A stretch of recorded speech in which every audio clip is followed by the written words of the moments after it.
Good morning, everyone, and welcome to PJR's webinar on ISO 13485-2016. Are you ready for this? My name is Shannon Craddock. I am the Programs and Accreditations Manager at PJR, and I'll be today's presenter. All participants have been muted to ensure sound quality, and this webinar is being recorded. So you'll be able to access that recording within 24 to 48 hours at the conclusion of today's webinar. In addition, you'll be able to download a copy of today's webinar slides from www.pjr.com. If you have questions, please type them into the question feature, and I'll answer as many of those as possible at the conclusion of the prepared presentation.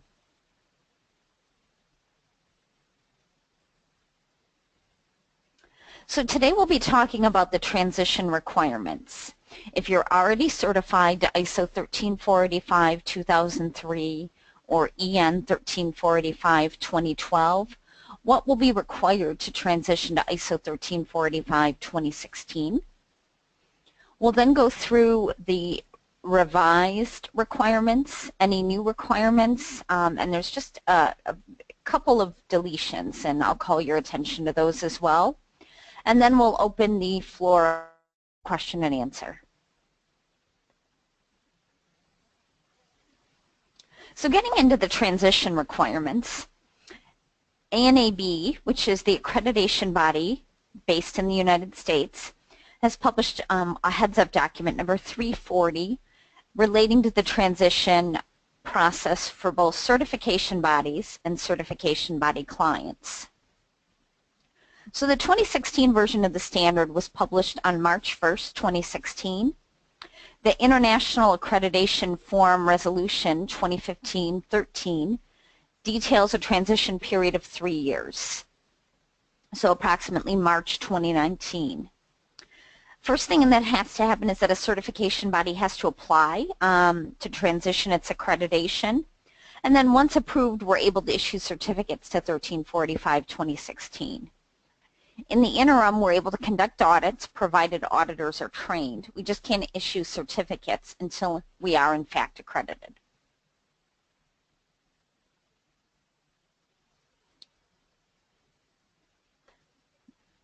So let's get into some of the revised, new, and deleted requirements.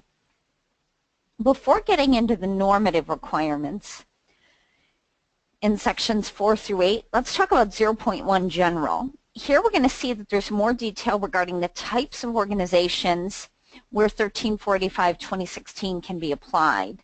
And these are organizations in the various life cycle stages of the medical device manufacturing process, cradle to grave, including organizations involved in design development, obviously manufacturing, the storage and distribution of devices, installation, servicing, and final decommissioning and disposal of medical devices.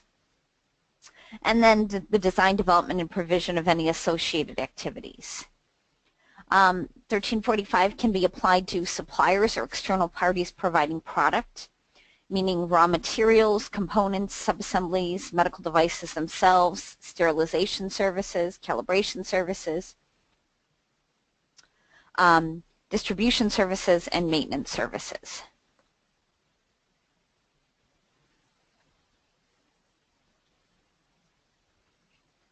So in 1345-2016, the organization is going to have to identify its role under applicable regulatory requirements. And once they identify their role, they're going to have to identify the regulatory requirements that apply to its activities under these roles, and then incorporate these applicable regulatory requirements within their medical device management system.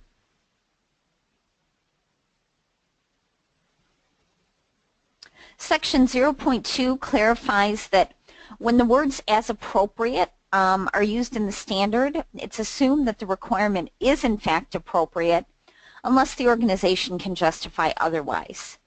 A requirement is considered appropriate if it's necessary to comply with regulatory requirements or to manage risks. Also want to clarify that the word risk pertains specifically to the safety or performance requirements of the medical device or meeting applicable regulatory requirements.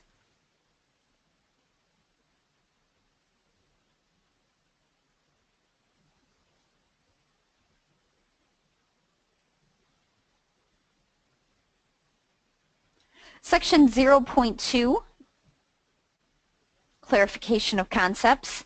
The word documented is understood to mean established, implemented, and maintained. And product is, of course, meant to include service as well.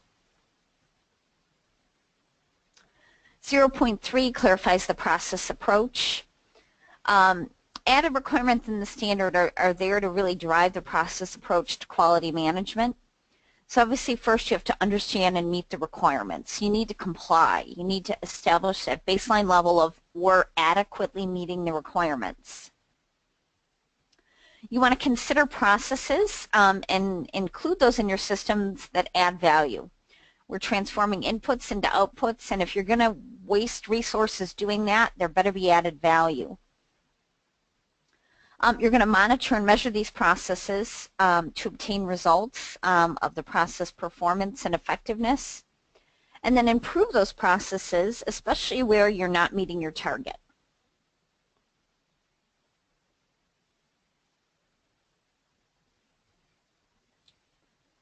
In section 1, again, this section is reiterating the expanded applicability of the standard in terms of life cycle stages and including suppliers and external parties.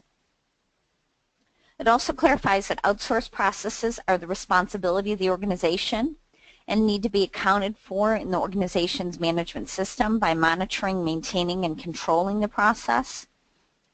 An organization may be what's known as a virtual manufacturer and choose to outsource its manufacturing. Ultimately, that organization is responsible for that outsourced manufacturing. Interestingly here, requirements in 6 and 8 can be justified as non-applicable and not just those requirements in section 7.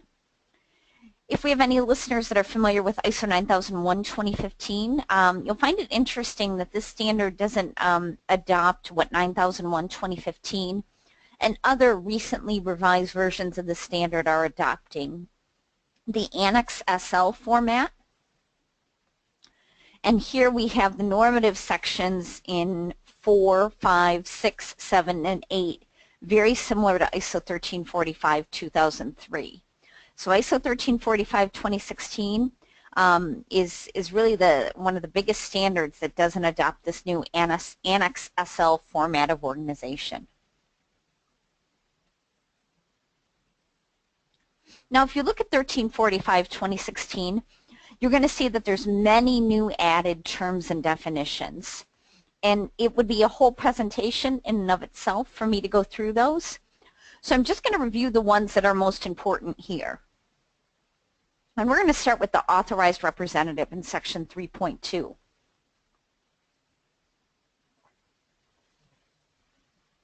And this is the natural or legal person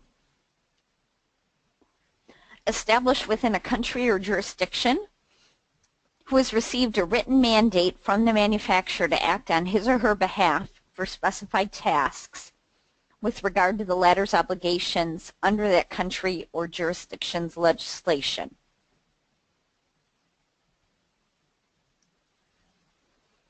And this definition was chosen because an authorized representative is one of the roles that organizations seeking to obtain certification to 1345:2016 could identify as. A complaint. I chose to focus on this because the definition of complaint in 13485 is different than the 9001 definition. And a complaint is a written, electronic, or oral communication that alleges deficiencies related to the identity, quality, durability, reliability, usability, safety, or performance of a medical device that has been released from the organization's control or related to a service that affects the performance of such medical devices. And I chose to focus on this again because it's different than the 9001 definition. We're later going to see that one of the new added requirements of 1345-2016 is a whole section just on complaint handling.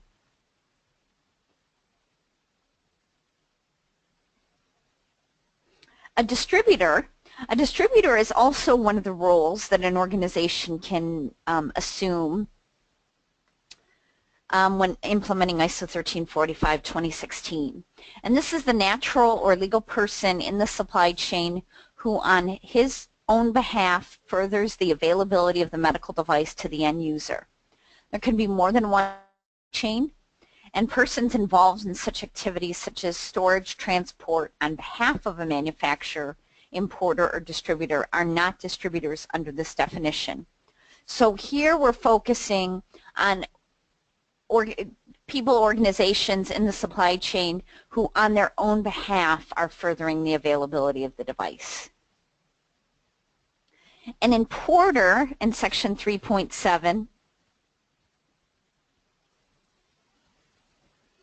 is the natural or legal person in the supply chain who is the first in a supply chain to make a medical device manufactured in another country or jurisdiction available in the country or jurisdiction where it is to be marketed.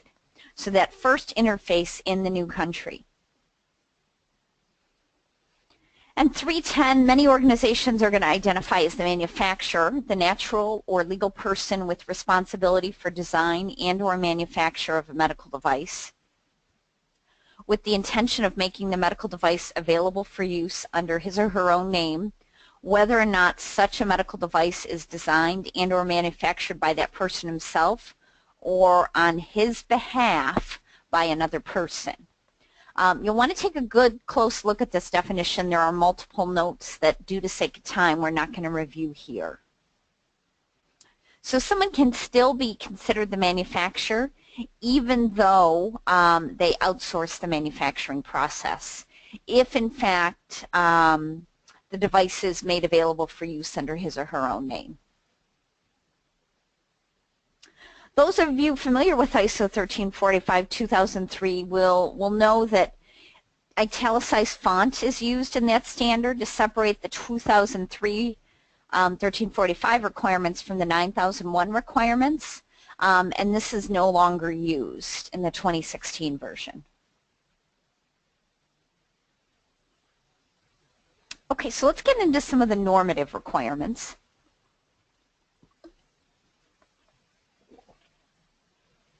.411, the organization needs to document the role undertaken by the organization under the applicable regulatory requirements.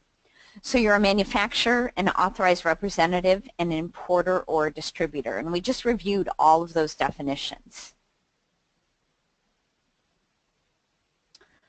Getting into 4.1 general requirements, the organization shall determine the processes needed for its quality management system and the application of these processes throughout the organization, taking into account the identified role of the organization. The organization should also apply a risk-based approach to the control of the appropriate processes needed for the quality management system. And so we're seeing that risk rearing its head. Again, it does that in 9001-2015 as well. Increased emphasis on risk in some of the newest versions of the standards. 414A through C, changes to QMS processes shall be evaluated for their impact on the QMS, evaluated for their impact on the medical devices themselves, and controlled in compliance in accordance with 1345 and regulatory requirements.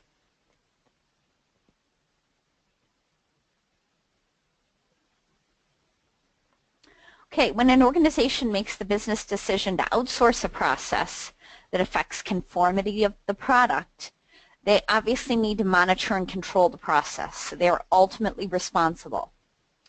They are responsible for conformity to 1345-2016, any customer requirements, and any applicable regulatory requirements.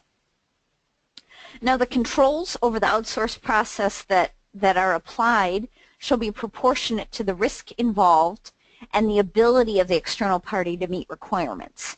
So obviously if we're dealing with a supplier who themselves is 1345 or 9001 certified, and it's the outsourced process is low risk, less control than if the outsourced supplier is not certified and is providing a high risk product, component, or service. The controls shall include written quality agreements. So basically if you're outsourcing anything, the controls that are expected to be in place should be flowed down via written agreement. 416, the organization shall document procedures for validating computer software used in its quality management system. The software shall be validated prior to use and in response to changes in the software or its application. And the approach for software validation or revalidation shall be proportionate to the risk associated with the software. And of course, records need to be maintained of any validation or revalidation exercises. So before use, software needs to be validated, goes without saying. And then if there's a revision, it would need to be revalidated. Talking really to active medical devices there, obviously. 423 relates to the medical device file.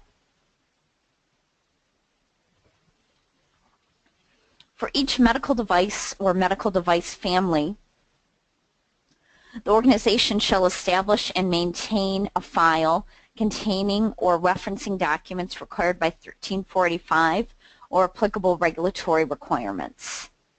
The file needs to contain a general description of the device, its intended use or purpose, labeling and instructions for use, specifications of the product, specifications or procedures for manufacturing, packaging, storage, handling, and distribution, procedures for monitoring and measuring, requirements for installation and servicing as appropriate.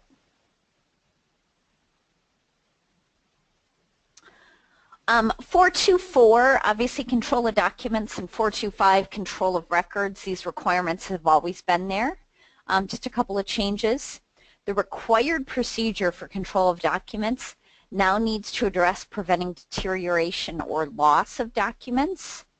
And 425, control of records. The organization is required to define and implement methods for protecting confidential health information contained in records in accordance with applicable regulatory requirements.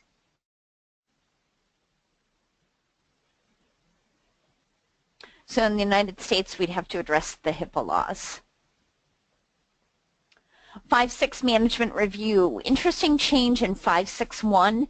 There's now a requirement for a documented procedure for management review. Top management has to review the QMS at documented planned intervals. Prior to this, there was not a requirement for a procedure for management review. Many organizations did have one, but it was not a requirement. 5.6.2, new inputs to the management review process include feedback. Previously, this was just very specifically customer feedback. Now we're considering all sorts of feedback. Complaint handling, and you're going to see there's a brand new section devoted just to this, and reporting to regulatory authorities.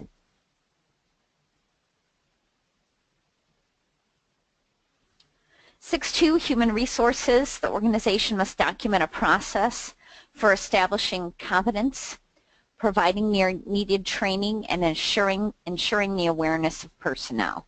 So again, this has to be a documented process.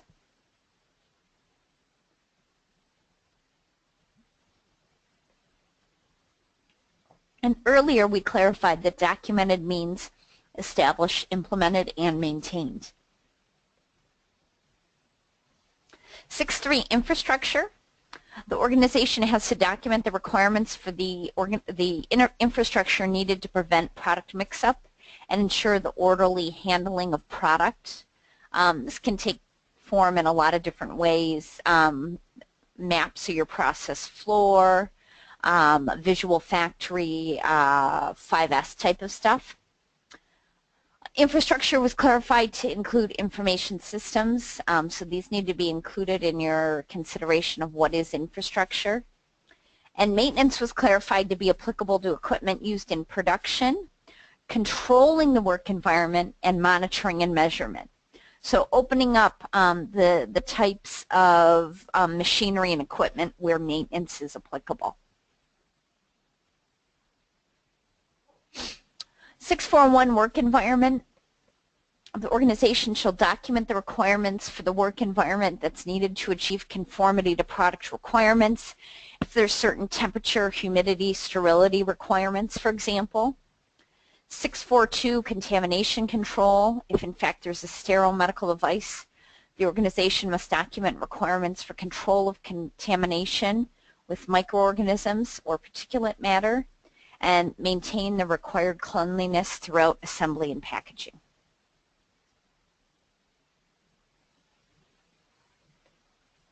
Okay, moving into section 7, we're going to see a lot of changes here. 7.1b, planning of product realization. The organization needs to provide resources specific to the product, including infrastructure and work environment. So as we move forward into the product realization stages, there needs to be some planning or controlling risk here. The organization needs to make sure that there are adequate resources to do the job in a controlled way and meet customer, regulatory, and the requirements of 13485. The organization needs to determine what the required handling, storage, distribution, and traceability activities are and plan for those as well. Okay, 721, determination of requirements related to the product. The new requirement here is that the organization has to determine any user training needed to ensure that the performance and safe use of the medical device are optimized. So that's the new requirement there. 722, review of requirements related to the product. This review has to occur prior to the organization's commitment to supply product to the customer and ensure that applicable regulatory requirements are met and any user training previously identified is or will be available.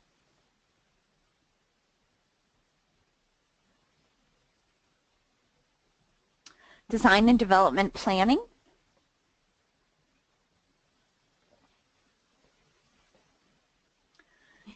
During design and development, the organization has to document what design reviews are needed at each stage, the methods to ensure traceability of design and development outputs to design and development inputs, and the resources needed for the various design stages, including competence of personnel.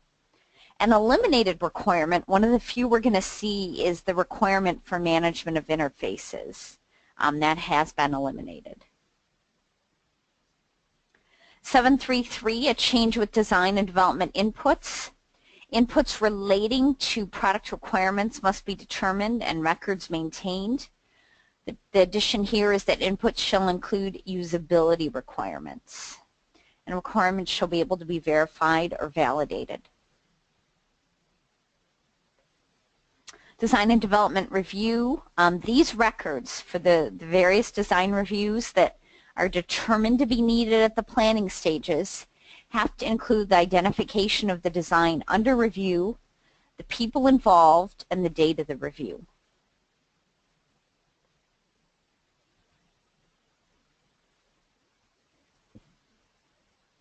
Design and development verification.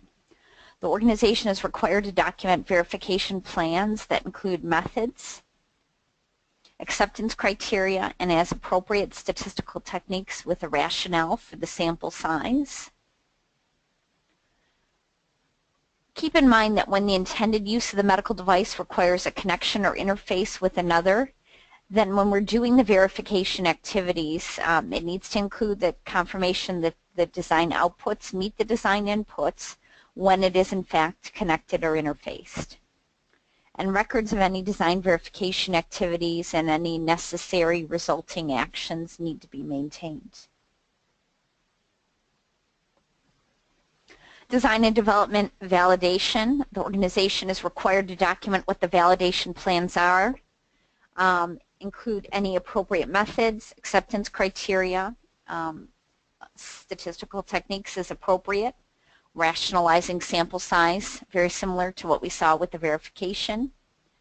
The rationale for choice of product use for validation needs to be recorded.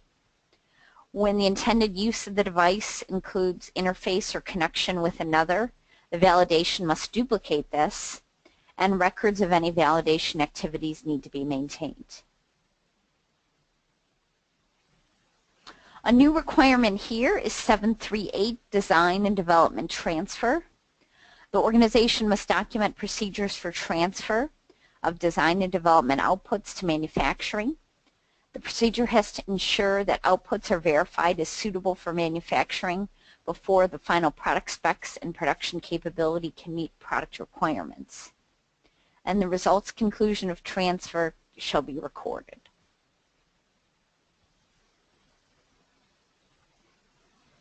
(739) talks to design and development changes and their control.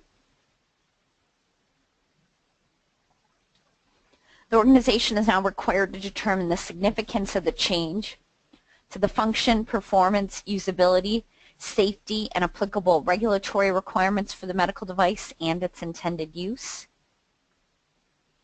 The review of design and development changes shall include evaluation of the effect of the changes on constituent parts, work in progress, delivered product, inputs, outputs of risk management, and the product realization processes.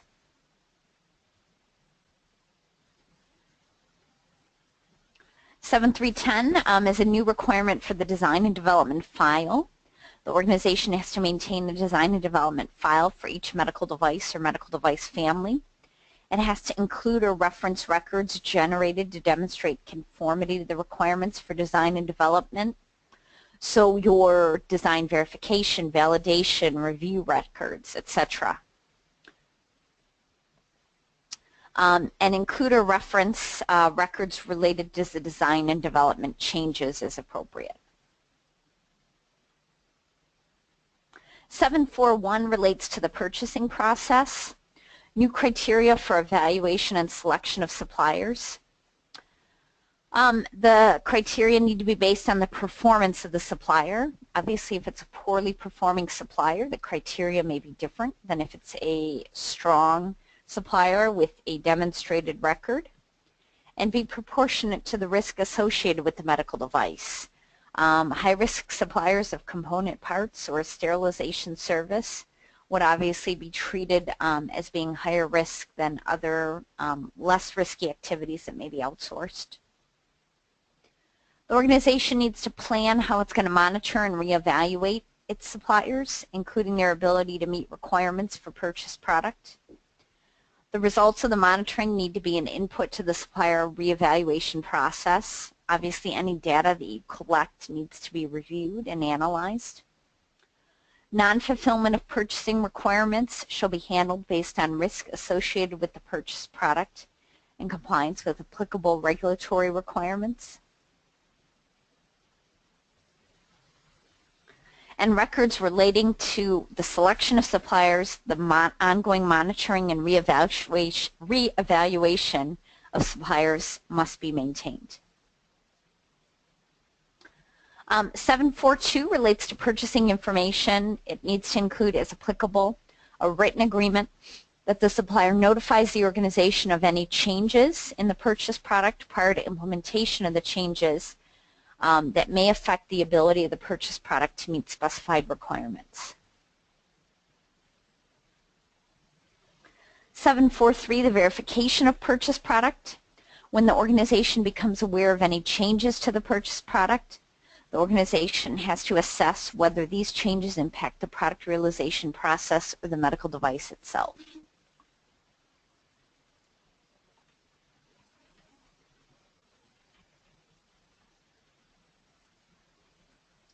(7.5.2) relates to cleanliness of product. The organization shall document requirements for cleanliness of product or contamination control of the product if the product cannot be cleaned prior to sterilization, or its use, and its cleanliness is of significance to its use.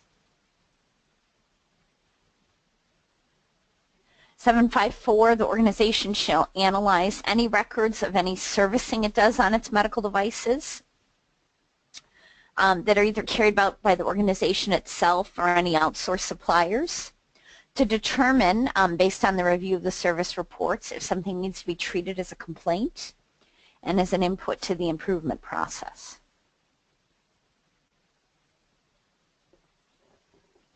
Seven five six, validation of processes for production and service provision.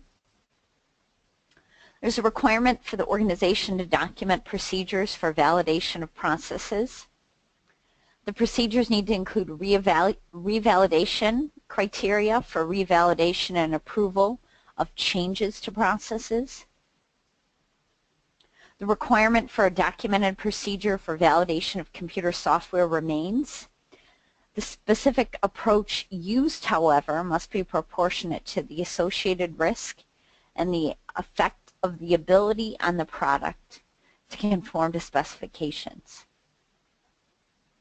And records of the results, the conclusions, and any necessary actions from validation activities shall be maintained.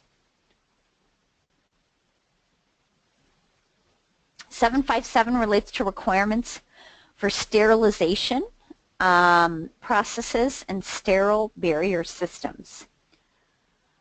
This is the first time we're seeing the introduction of the concept of a sterile barrier system.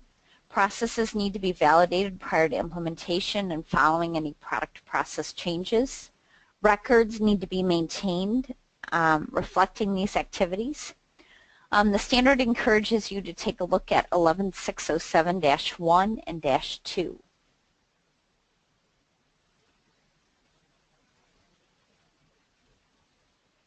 758 relates to identification of medical devices, and if required by regulatory requirements, the organization shall document a system that assigns a unique device identification to individual medical devices, that's if required, and the organization shall document procedures to ensure that medical devices returned from to the organization are identified and distinguished from conforming product.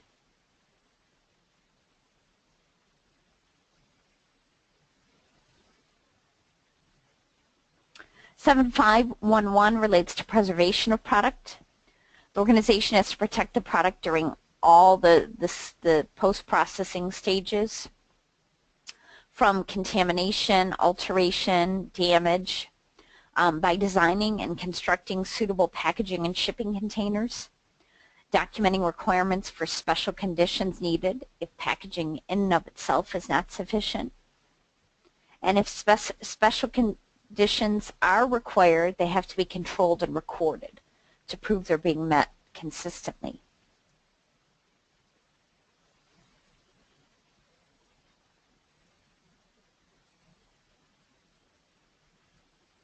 (821) requirement for feedback. The organization must document procedures for a feedback process.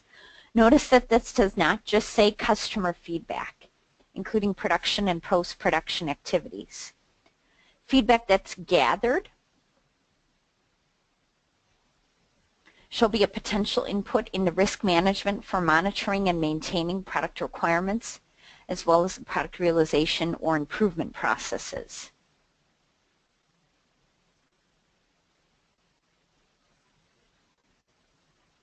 (822) complaint handling. Here's that brand new section I've been talking about. A documented procedure is required, and it needs to include the timely handling in accordance with applicable regulatory requirements of complaints. If a business decision, if it's justifiable not to investigate a complaint, then that rationale needs to be documented.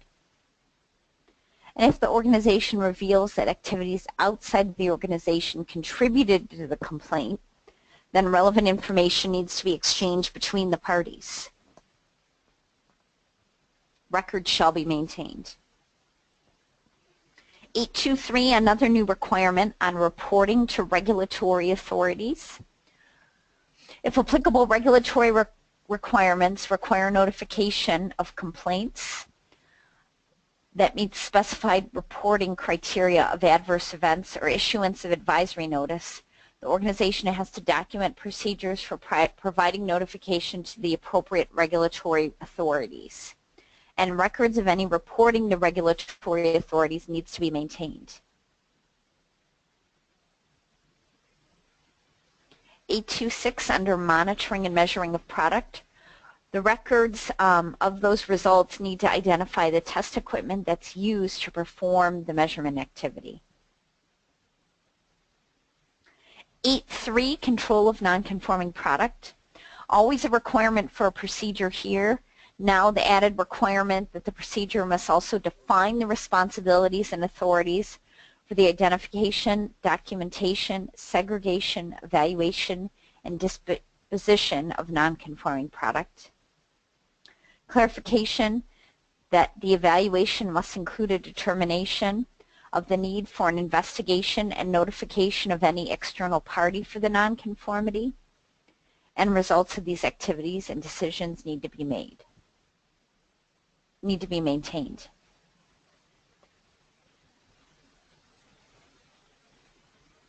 In 8.3.2 and 3, we're seeing some separation of requirements.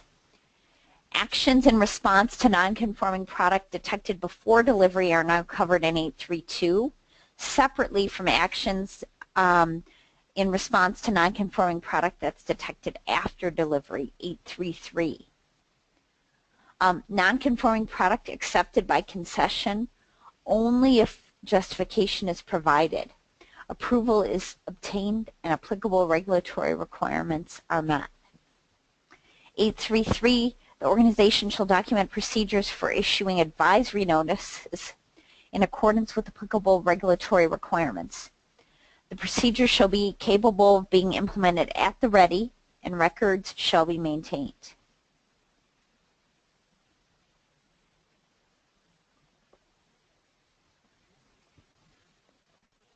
Eight 4 has a required procedure, and it now needs to include determination of appropriate methods for analysis of data, including statistical techniques used and their extent of their use.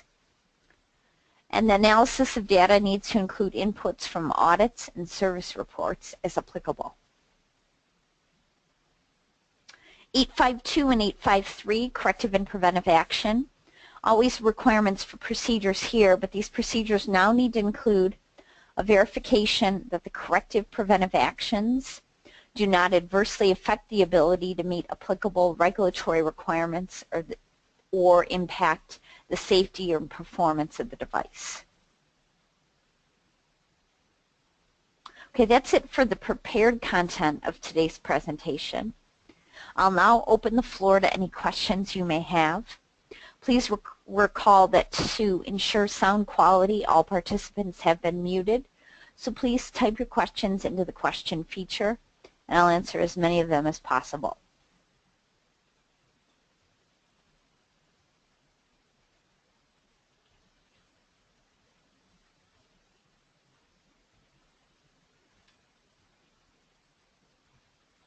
And again, I want to remind you today's webinar is being recorded.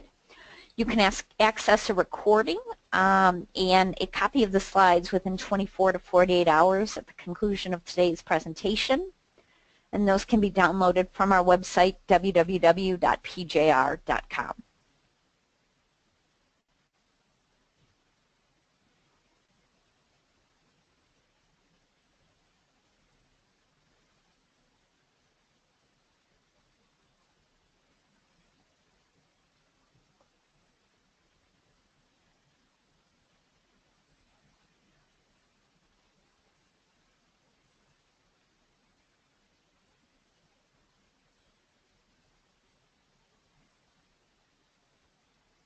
Wait a few more minutes to see if any questions come up.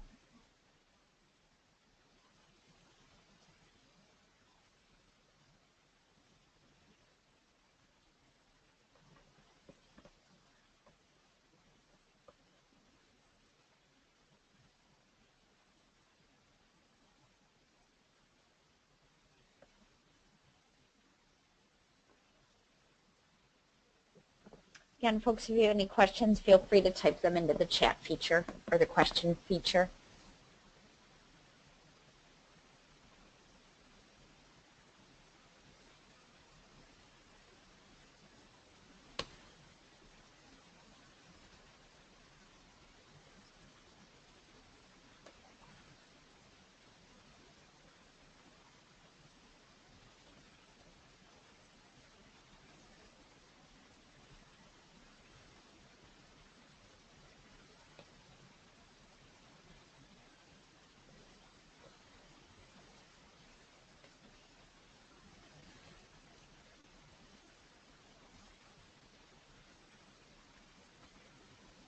Okay, folks, it appears that we have no questions.